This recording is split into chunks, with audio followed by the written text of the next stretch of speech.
Authenticity. It's an overused word, isn't it? But it's overused for a reason.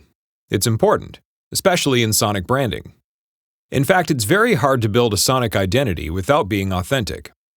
When you're creating a brand's sound, you find yourself taking business owners and brand leaders to places they've never been before, especially if all their brand assets are visual. Quite often, visuals convey information, but sounds convey emotion. You often have to delve deeper into the brand to find its unique emotional signature. Ultimately, building a brand, especially a sonic one, is building a relationship. The relationship between a business and the public is a lot like a personal relationship. The deeper you can connect with yourself, the deeper you can connect with others. When you have a well-defined sonic identity, authenticity is built in. If your identity is vaguely defined, or not defined at all, your media becomes not just off-brand, but generic. And you can always tell the difference. Sound, voice, and music choices should always be decided at the brand level, not at the vendor level.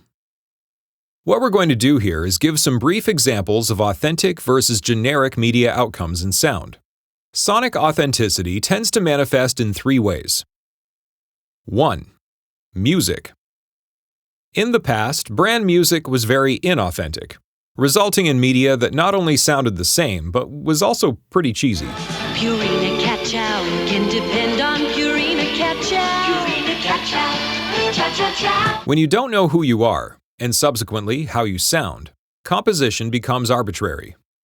You find yourself at the mercy of the musical whims of the composer rather than the demands of the brand. Again, vendor level versus brand level.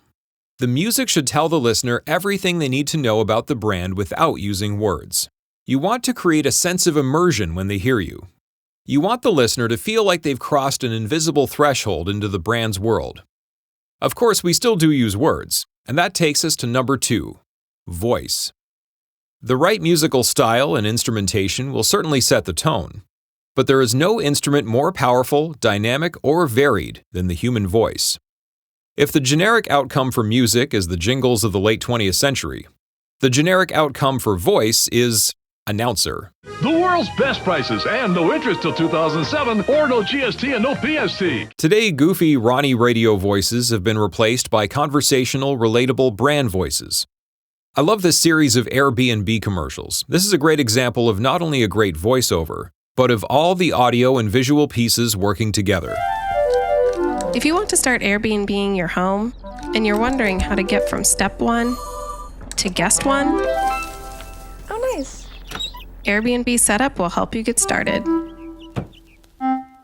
There was certainly a clear vision of how everything should look and sound. Everything is clean, clear, and on brand.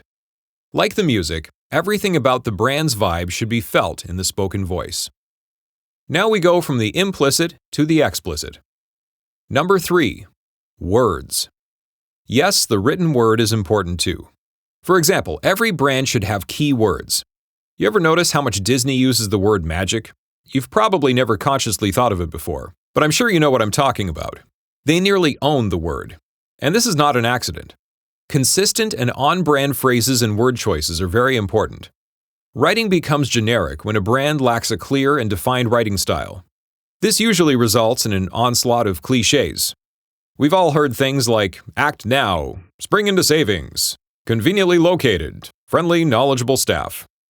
This is often what happens when you don't know who you are. Again, building a brand is building a relationship. Hurling cliches only widens that divide. You want to connect with people, and you do that not just by treating them like a human being, but by being a human being.